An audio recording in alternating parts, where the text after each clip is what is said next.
दोस्तों, हमारे हिंदू धर्म में कर्म की प्रधानता शुरू से रही है। गीता में भगवान श्री कृष्ण ने स्वयं एक नहीं बल्कि अनेक बार यह बात कही है कि जो प्राणी जैसा कर्म करता है उसे वैसा ही फल मिलता है। यदि हम अच्छा कर्म करते हैं तो निश्चित तौर पर हमें इसका फल मिलना चाहिए, परंतु इसके ठीक विपरीत यदि हम कोई बुरा कर्म अथवा पाप करते हैं तो हमें बुरा फल मिलता है।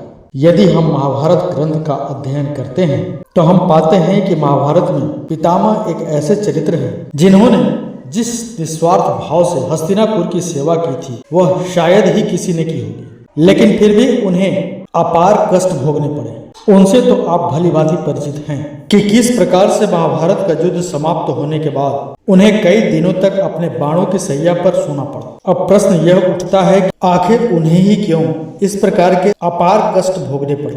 बस यही सब हम जानेंगे आज के इस वीडियो में। नमस्कार मित्रों, आपका एक बार फिर से स्वागत है हमारे चैनल संस्कृति दुनिया में। वीडियो में आगे बढ़ने से पहले हमारे चैनल को सब्सक्राइब अवश्य करें, साथ ही बेल आइकन जरूर दबाएं।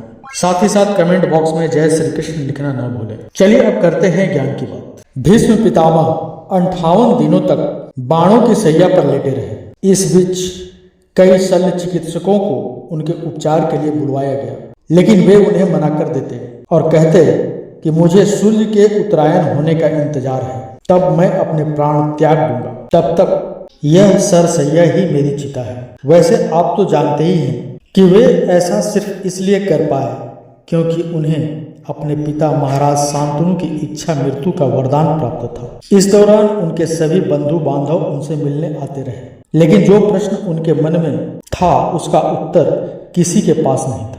वह मन ही मन सोचते रहते कि आखिर क्यों इस पीड़ादायक कांटों की सेज पर सोना पड़ा।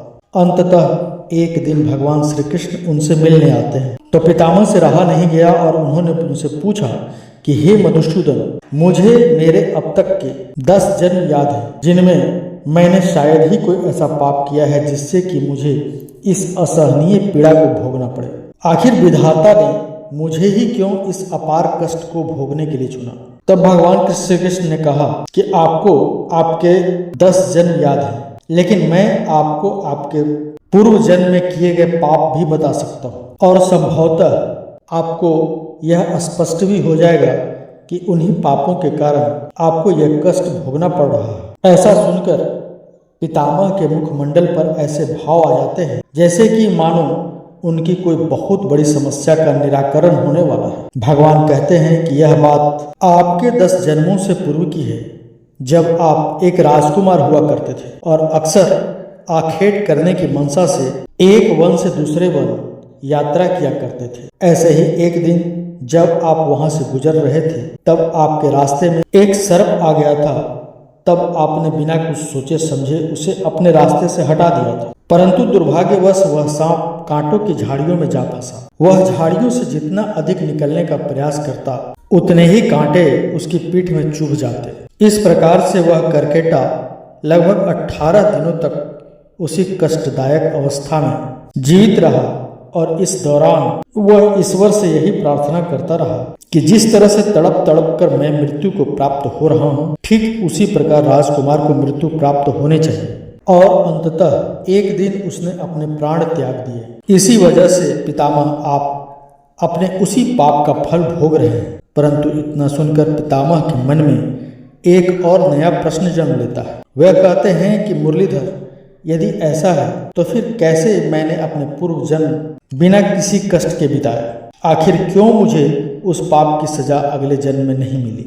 इस पर लीलाधर कहते हैं इसके पीछे मुख्य कारण यह है कि उन जन्मों में आपने कोई ऐसा कृत्य नहीं किया था जो पाप की श्रेणी में आता, इसलिए आपको उस करकेटा का श्राप नहीं लगा था। यह सुनकर पितामह कहते हैं कृपया मुझे बताएं, हे देवकी नंदन, आखिर इस जन्म में मुझसे ऐसी क्या भूल हो गई जिसकी वजह से मुझे इतने पुराने श्राप को भोगना पड़ रहा है। इस पर वह कहते हैं कि हे पितामह, भला इसमें भी कोई कहने वाली बात है, क्योंकि सत्य तो आपसे भी छुपा हुआ नहीं है, परंतु फिर भी यदि आप कहते हैं तो मैं आपको बता देता हूँ कि इस जन्म में जब आपने हस्तिनापुर की रक्षा करने का प्रण किया और साथ ही उसका पालन भी किया, परंतु फिर भी आपने हस्तिनापुर की गद्दी पर बैठने वाले उस अधर्मी और अल्प बुद्धि वाले अत्याचारी दुर्योधन का साथ दिया और यहीं से आपके पहले पाप की शुरुआत हो गई थी।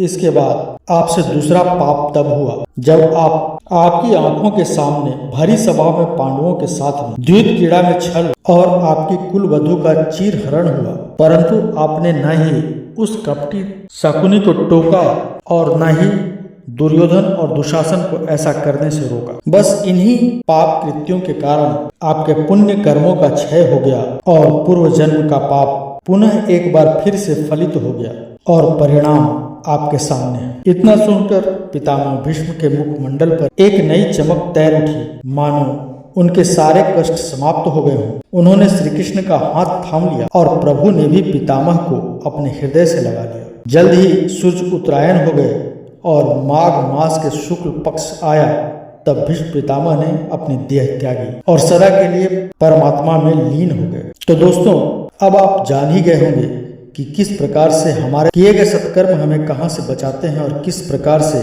हमारे द्वारा किए गए दुष्कर्म हमारे कष्टों को और बढ़ा देते हैं। इसी के साथ हमारी आज की जानकारी यहीं समाप्त होती है।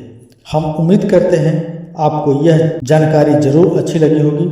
अगर वीडियो अच्छा लगे तो वीडियो को लाइक करें, हमारे चैनल को सब्सक्राइब करें, साथ ही बेल आइकन दबाना ना भूलें। साथ ही साथ कमेंट बॉक्स में जय श्री कृष्ण अवश्य लिखिए। मिलते हैं अगली बार एक नई खास जानकारी के साथ एक नए वीडियो में। तब तक के लिए देखते रहिए संस्कृति दुनिया। धन्यवाद।